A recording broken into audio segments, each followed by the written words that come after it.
آیت پر غور کر لو. وفی الارض قطع متجاورات کہ زمین کے بعض ایسے ٹکڑے قطع متجاورات جو ایک دوسرے سے باہم ملے ہوئے ہیں.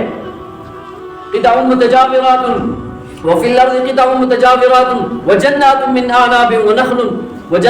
اعناب ونخیل سنوان وغیر سنوان یسقى بماء واحد ونفضل بعضها على بعض في الأكل. قرآن نے کہا کہ تم دیکھتے ہو زمین کا ایک ٹکڑا ہے, یہ دو ٹکڑے زمین کے ملے ہوئے ہیں, آپس میں ملے ہوئے ہیں, لیکن اللہ کی قدرت دیکھو کیسی ہے کہ اس زمین کے اندر فصل اگتی ہے, اس کا ذائقہ کچھ اور ہے. اس زمین کے اندر ایک اور درخت ہے, اس کا ذائقہ کچھ اور ہے. مثال کے طور پر ہم باغات والے ہیں, ہم ایک ہی باغ کے اندر سیب کا درخت بھی بوتے ہیں, اسی باغ کے اندر اسی سیب کے درخت کے ساتھ ناشپاتی کا درخت بھی ہے, لیکن ان درختوں کی بناوٹ پر غور کرو.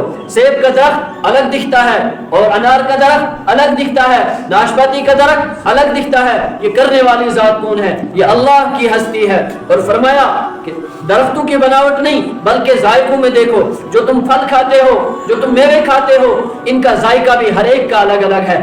ان ساری چیزوں کا اندر اپنا کوئی شعور نہیں ہے, کوئی ذائقہ ان کا اپنا بنانے کا کوئی طریقہ نہیں ہے, بلکہ ایک ذات ہے, ایک چھپا ہوا ہاتھ ہے اس ساری چیزوں کے پیچھے.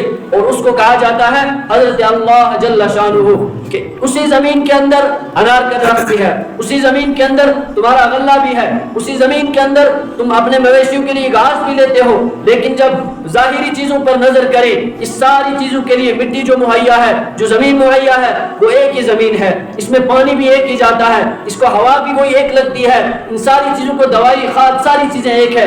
لیکن جب کھانے کی باری آتی ہے, سیب کا مزہ الگ, ناشپاتی کا مزہ الگ, گھاس جو ہم اپنے جانوروں کو کھلاتے ہیں اس کا ذائقہ الگ. یہاں تک اگر ہم اس سیب کے درخت کی ایک ٹہنی لے لیں, اس کو چبائیں, اس ٹہنی کا مزہ الگ ہے, انگور کی ٹہنی کا مزہ الگ ہے. یہ ذائقے اندر پیدا کرنے والا کون ہے؟ یہ وہ ذات ہے جس کو اللہ کہا جاتا ہے.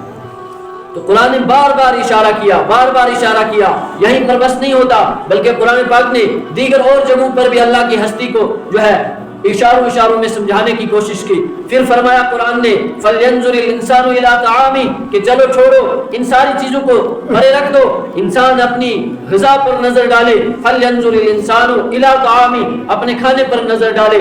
أَنَّا صَبَبْنَا الْمَاءَ صَبًّا کہ کیا یہ کھانا کس طرح اس زمین سے پیدا ہوتا ہے.